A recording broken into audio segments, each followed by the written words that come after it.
마가복음 12장에 보면 사두개인들이 나옵니다. 이 사두개인들은 어떤 사람들인가 하면 부활이 없다라고 주장하는 사람들입니다.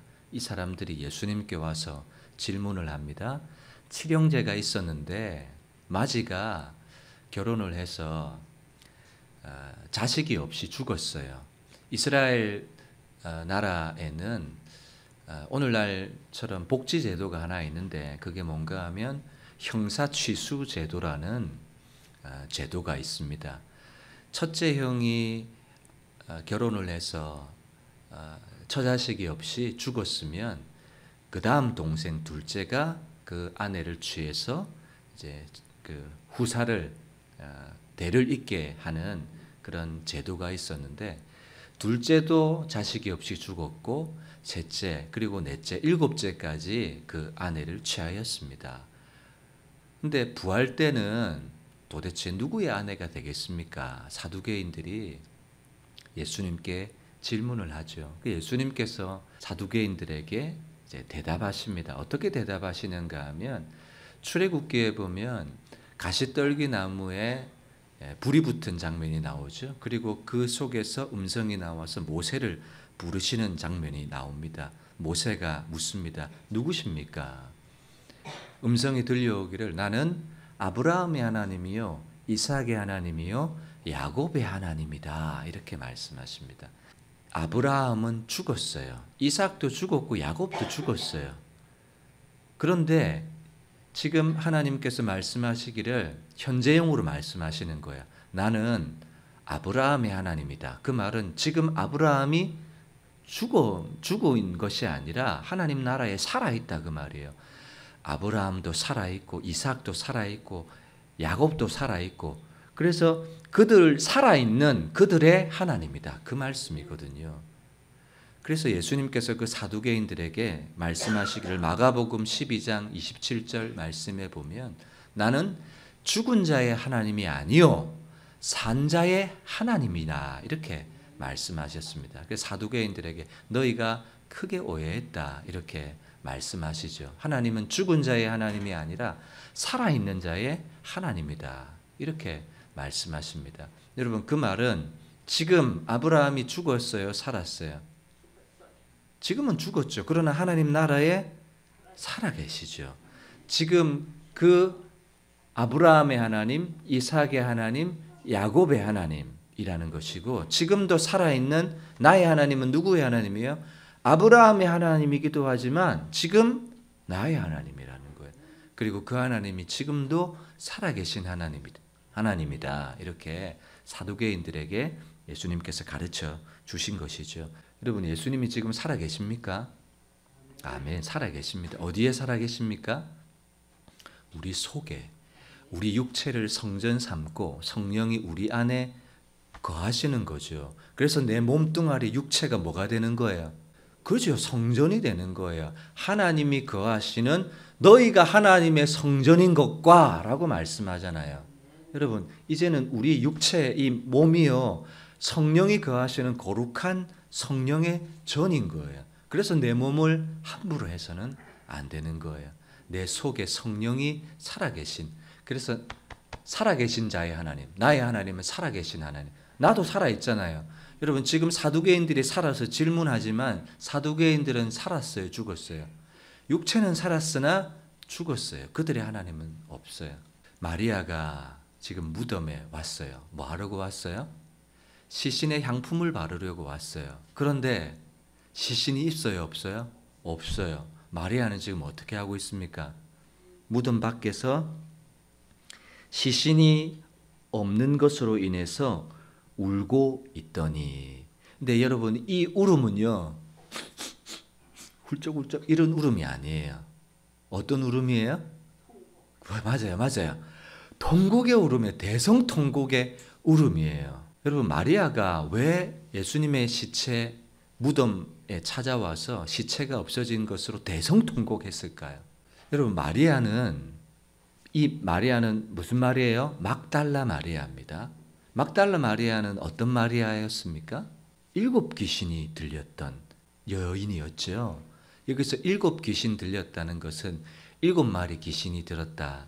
이 말이 아니라 7은 완전수잖아요. 그만큼 이 여인을 완전하게 장악하고 있었다. 그 말이거든요. 사단이, 귀신이 이 여인의 인생을, 마음을, 영혼을 완전히 확 사로잡고 있었다. 그 말이에요. 자유가 없었고 죄의 종로로 타고 있었고 육체가 전부인 줄 알고 세상을 바라보면서 살아가던 여인, 이 여인에게 예수님이 오셔서 귀신을 쫓아내 주시고 새로운 인생, 하나님의 귀한 딸이라는 이 새로운 감격을 허락해 주셨잖아요. 그 이후로 이 여인은 완전히 새로운 사람이 되었습니다. 그리고 예수님을 끝까지 따라가는 거예요. 어디까지요? 예수님이 십자가에 달리는 그 순간에도 이 여인은 있었어요. 안식 후 첫날 제일 새벽에, 여러분 이 막달라 마리아는 12제자도 아니잖아요. 그런데 부활의 첫 번째 주인공이 되었어요. 왜 이 여인이 부활의 첫 번째 주인공이 될 수 있었을까요? 이유가 있다면 뭘까요? 그죠? 예수님을 그만큼 사랑했다고요. 예수님에 대한 진심, 열정, 사모함, 헌신이 있었던 여인이었다고요. 그렇기 때문에 어떤 주인공이 되었어요?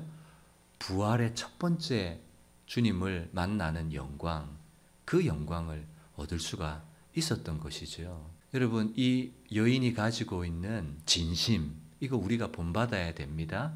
그러나 여러분 알잖아요. 우리가 주님을 따라갈 때 우리의 진심으로 어떻게 주님을 따라갈 수 있던가요? 우리의 진심으로는 안 돼요. 여러분 결단해 보시잖아요. 그래, 내가 새해에는 예배를 좀 잘 드려봐야 되겠다. 하나님을 경외하는 삶을 살아야 되겠다. 결단해 보시잖아요. 근데 우리의 결단으로, 우리의 노력으로 우리가 허벅지 꼬집고 혀를 악문다, 이를 악문다 할지라도 우리의 그런 결단과 노력으로 됩니까? 안 되거든요. 그러니까 이 여인의 사랑, 헌신, 예수님에 대한 사모함, 이거 여러분 반짝반짝 빛나는 것이기는 하지만 오늘 본문은 그것을 주목하고 있지 않습니다. 여러분, 저와 여러분들도 예수님에 대한 사랑, 진심, 헌신 있으셔야 돼요. 그러나 여러분, 우리가 가지고 있는, 인간이 가지고 있는 진심으로는 하나님을 기쁘시게 할 수가 없어요. 우리의 인간의 진심도 한계가 있고요, 바닥이 있습니다.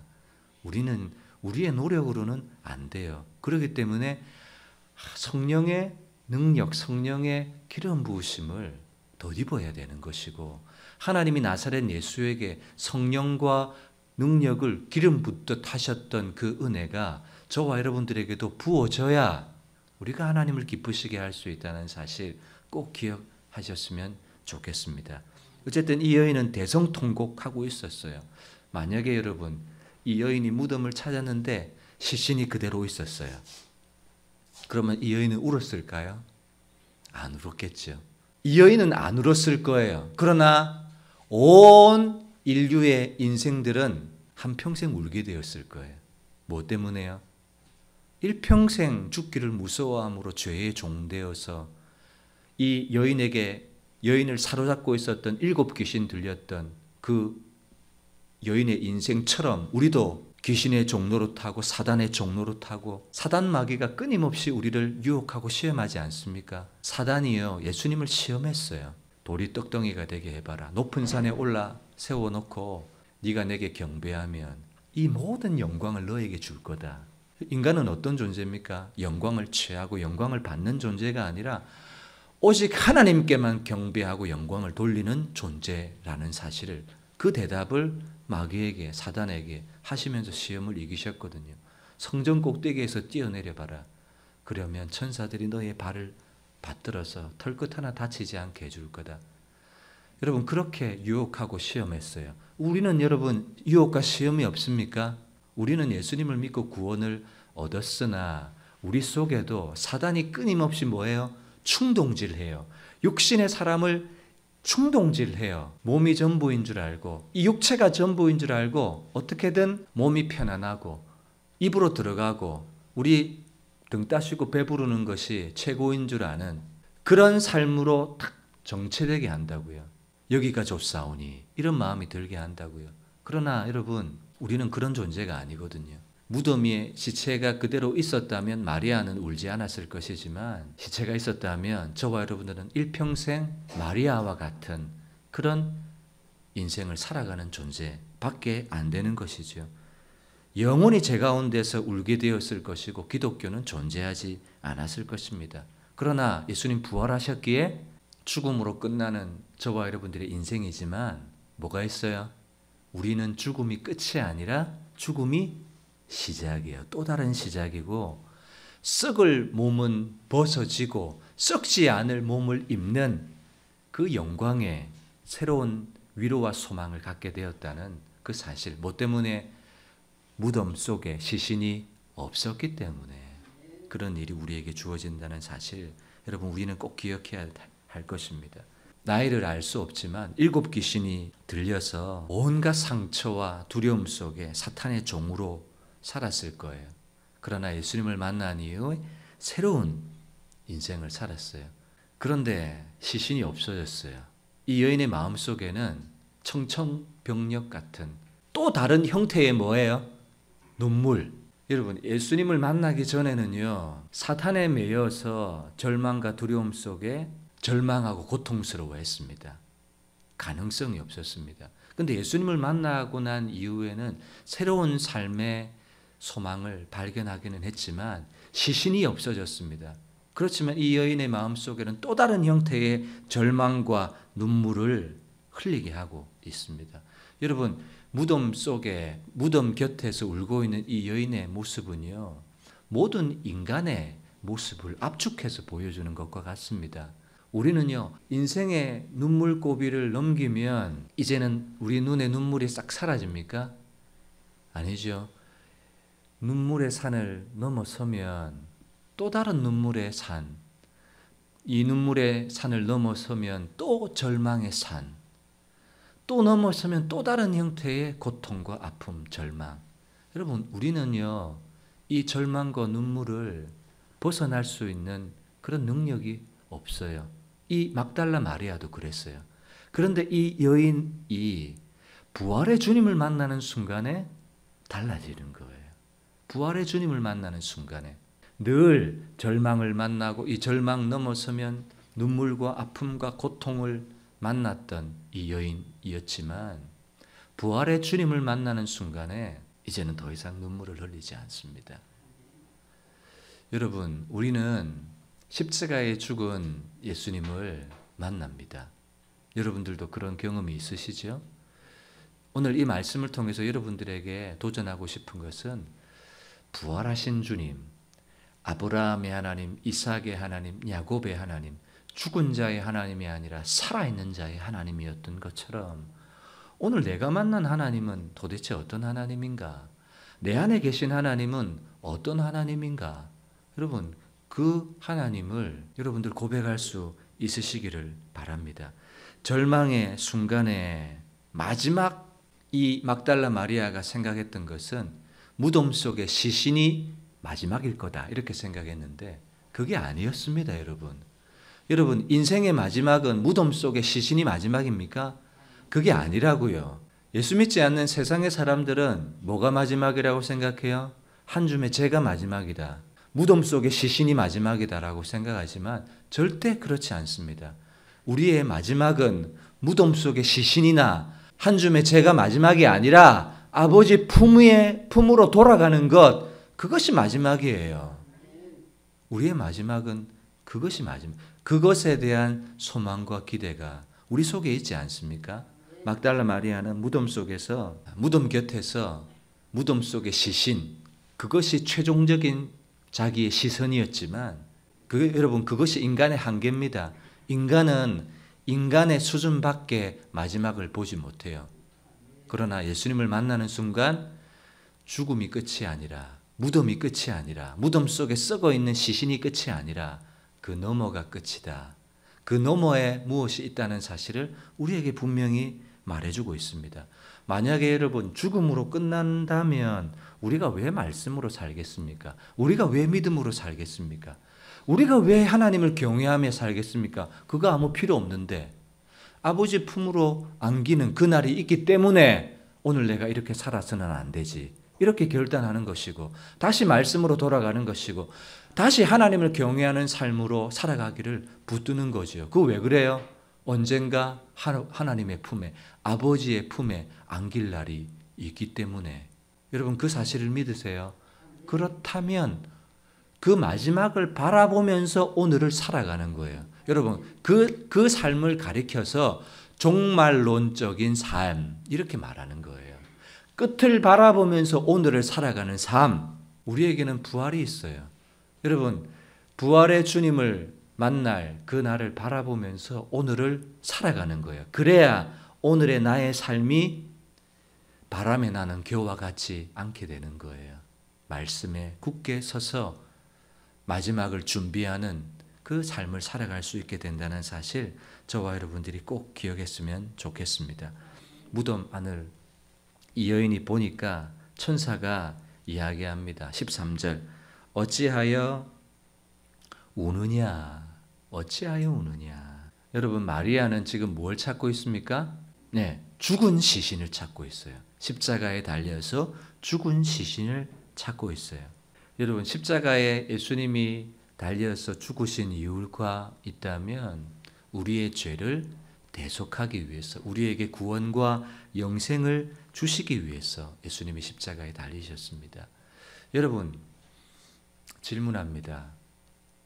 십자가에 달려서 우리에게 구원과 구속을 주신 예수님을 우리가 의지합니다. 맞죠? 그런데 이 땅을 살아가면서 우리의 인생 가운데 일어나는 수많은 일들을 만나면 꼭 우리는 십자가에 달린 주님을 찾습니까? 그건 아니죠. 예수님께서 십자가에 달려서 죽었어요. 마리아는 그 시신을 찾고 있어요. 십자가에 달려 죽은 주님의 시신. 여러분 마리아에게 한계가 있다면 진심과 애정과 헌신이 있었지만 그 여인이 찾고 있던 주님은 십자가에 달려 죽은 주님을 찾고 있는 거예요. 어떤 주님을 찾아야 돼요? 예수님은 이제 부활하셨어요. 부활하셔서 이제는 성령으로 이제 오실 거예요. 그러니 이제는 십자가에 달려 죽은 주님을 찾을 것이 아니라 내 안에 살아계셔서 내 안에 살아계신, 내 안에서 역사하신, 지금도 살아계신 그 주님을 찾고 의지하는 거예요. 여러분 우리가 이 땅을 살아가면서 여러 일들을 만나요. 여러분 경험해 보시잖아요. 십자가에 달려 죽은 주님을 의지합니까? 내 안에 살아계신 주님을 부르고 의지합니까? 내 안에 살아계신 주님을 의지하는 거예요. 위기를 만나면 주님, 내 안에 계신 주님을 찾는 거예요. 성령님이 저 하늘에 계세요. 아버지, 내 안에 계신 아버지를 찾는 거예요.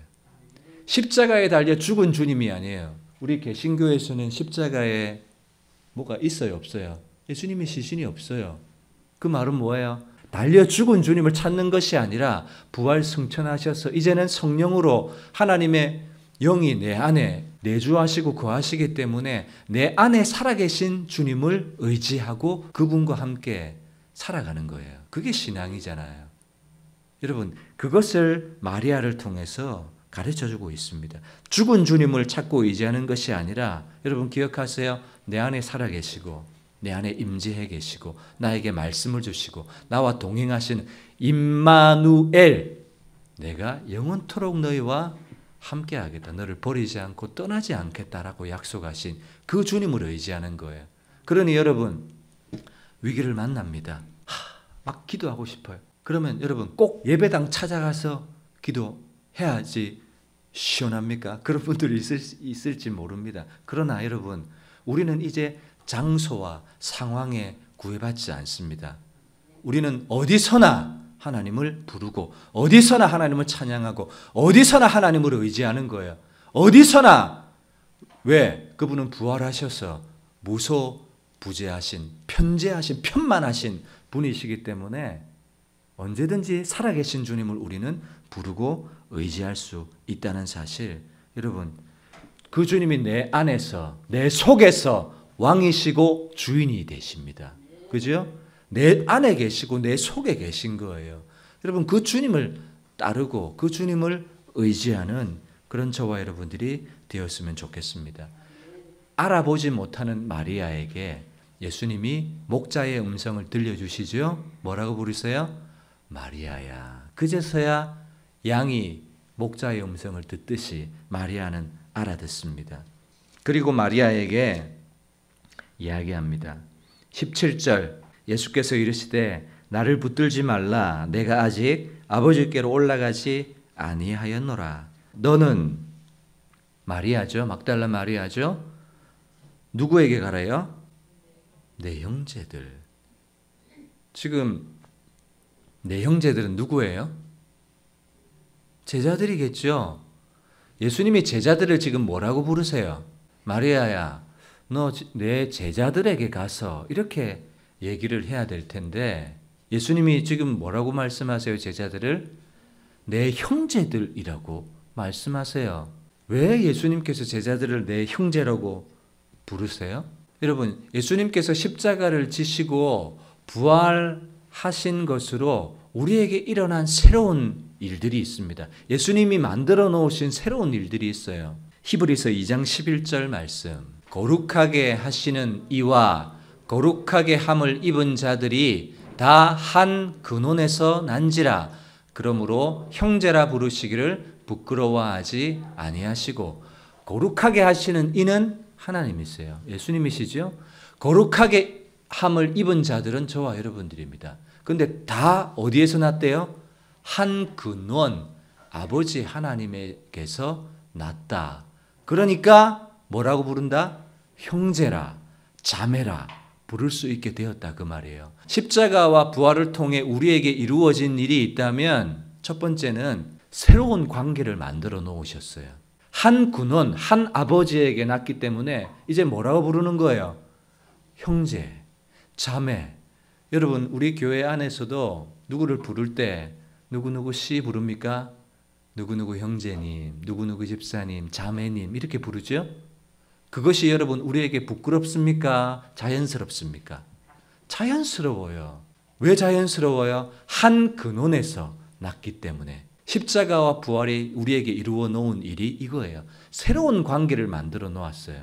그리고 또 하나 만들어 놓은 관계가 있어요. 그 다음 절 보세요.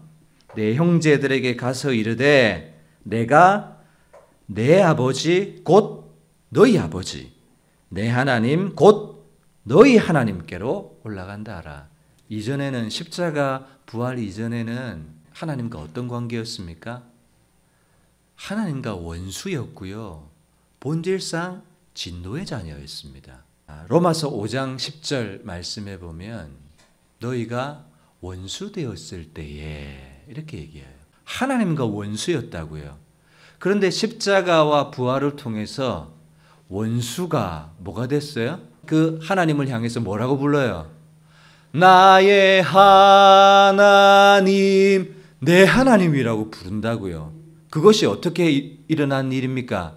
예수님의 십자가와 부활을 통해서 만들어 놓은 이 새로운 사건, 새로운 관계, 이 기적이 우리에게 일어났다 그 말이에요. 내 하나님, 곧 이제는 너희 하나님이다 그 말이에요. 내 아버지였는데 이제는 누구 아버지? 내 아버지, 너희 아버지다 그 말이에요. 그러니까 저도 아버지, 나의 아버지라고 부를 수 있게 되었고 여러분들도 내 아버지, 나의 아버지라고 부를 수 있게 되었던 이 사건이 십자가와 부활이 가져다 준 사건이라는 겁니다. 에베소서 2장 3절. 전에는 우리도 다 그 가운데 사단의 속임 가운데서 우리의 육체의 욕심을 따라 지내며 육체의 마음에 원하는 것을 하여 다른 이들과 같이 본질상 진노의 자녀이었는데 십자가와 부활을 통과하고 나니까 이제는 성령이 내 안에서 내가 얼마나 가치 있고 내가 얼마나 소중하다는 사실을 알려주는 거예요. 여러분, 막달라 마리아가 일곱 귀신 들렸을 때 자기가 그렇게 소중한 사람이라는 사실을 몰랐어요. 그런데 예수님을 만난 이후에 자기가 얼마나 가치 있다는 사실을 이 여인은 알게 되었어요. 여러분, 저와 여러분들도 마찬가지입니다. 내가 얼마나 소중합니까? 내가 얼마나 소중해요? 내가 소중한 이유가 뭐예요? 내가 이제는 아버지라고 부를 수 있고 하나님이라고 부를 수 있게 되었기 때문이에요. 그것이 나의 가치예요, 가치. 내가 왜 같이 있어요? 하나님을 향해서 아버지라고 불러요. 그러면 내가 같이 있는 거예요. 얼마나 같이 있어요? 내 하나님, 내 아버지, 천지의 주제시고 전능하신 하나님 창조주를 향해서 내가 아버지, 내 하나님이라고 부를 수 있는 거예요. 여러분, 이 사실이 저와 여러분들에게 감격스럽게 다가오셨으면 좋겠습니다. 여러분, 삶의 슬픔의 자리, 눈물의 자리, 고통의 자리 속에서 아버지, 내 하나님. 여러분, 그것이 능력인 것을 경험해 봐야 아버지, 이게 얼마나 능력 있는 말인지 몰라요.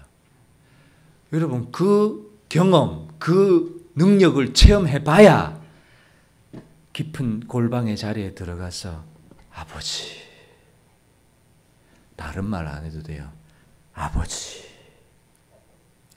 하나님, 내 하나님. 여러분, 이것만 해도 회복이 일어나고 치유가 일어나고 사단 마귀가 쫓겨나가고 소망이 생기고 위로가 생기고 능력이 나에게 부어지는 이 경험을 해봐야 돼요. 그런데 아버지, 이 말의 능력을 경험해 본 적이 없어요. 나의 아버지, 나의 하나님, 이 말의 위로를 느껴본 적이 없어요. 받아본 적이 없어요.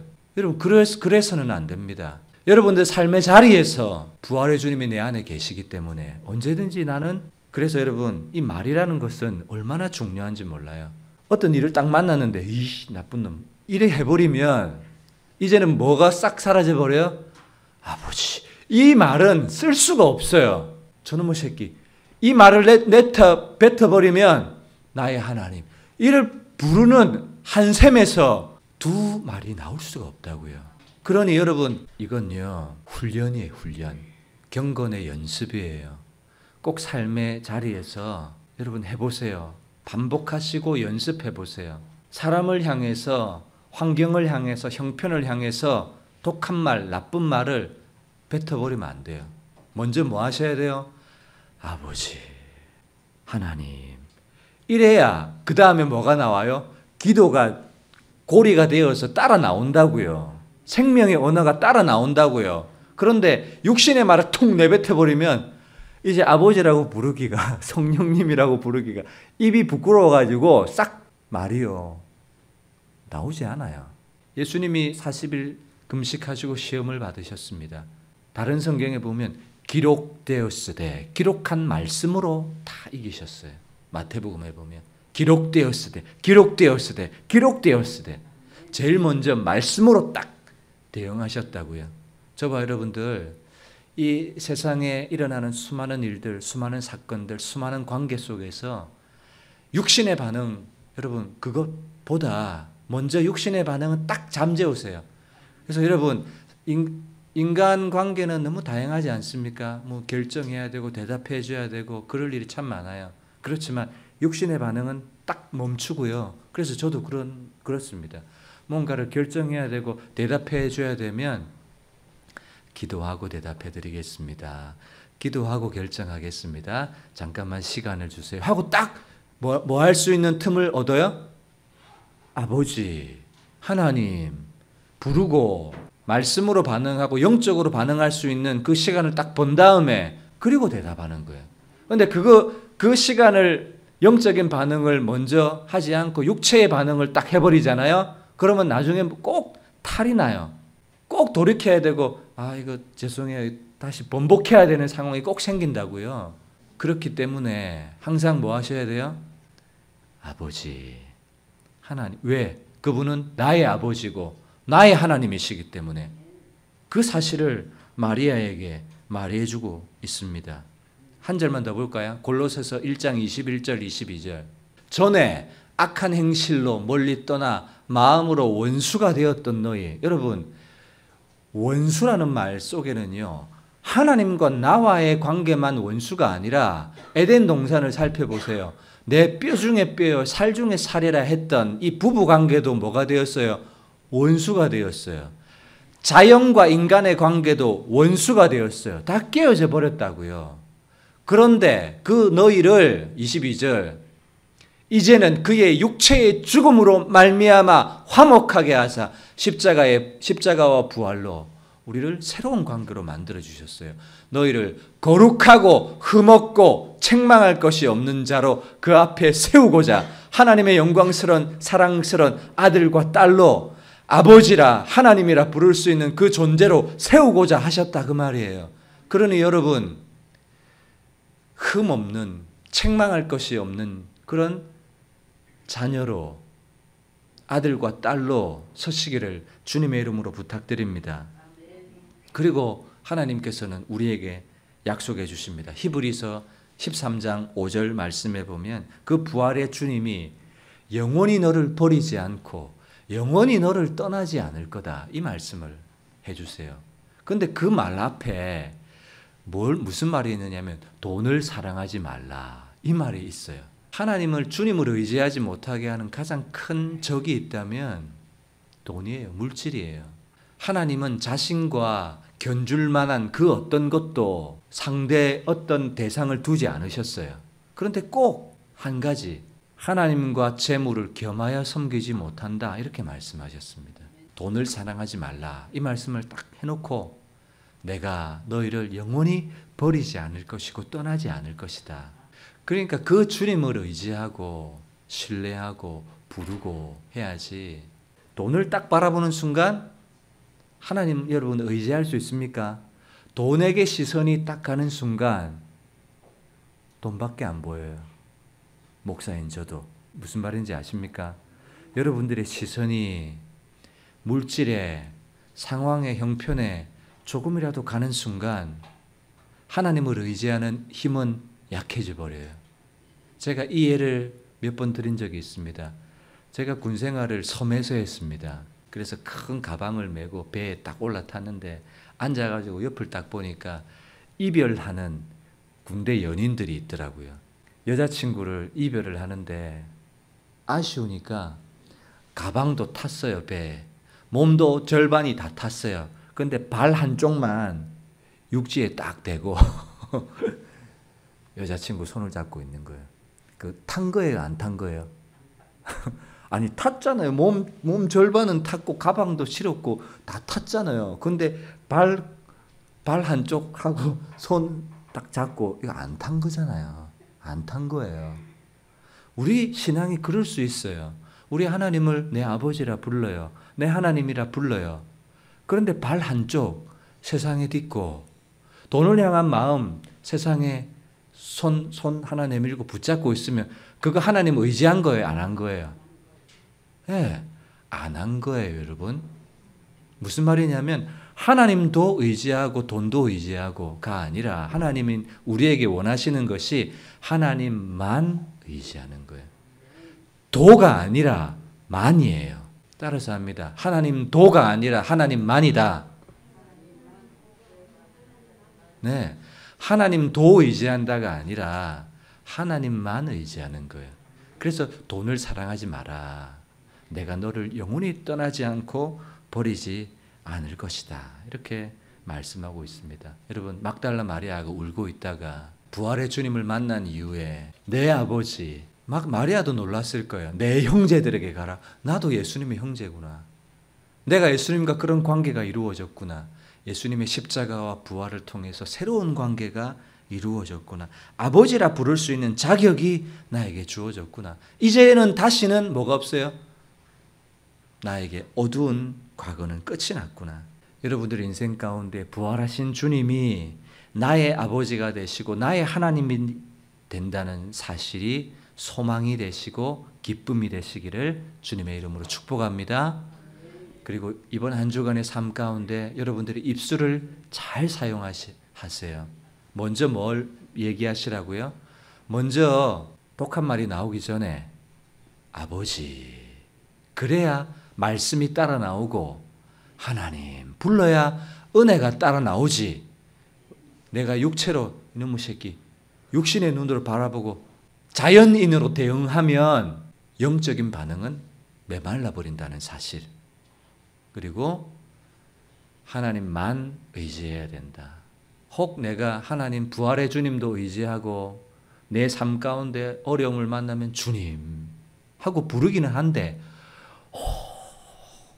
보통 세상의 방법, 세상의 돈 그것만 의지하고 있지 않은지 저와 여러분들이 돌아보는 그런 시간이 되었으면 좋겠습니다.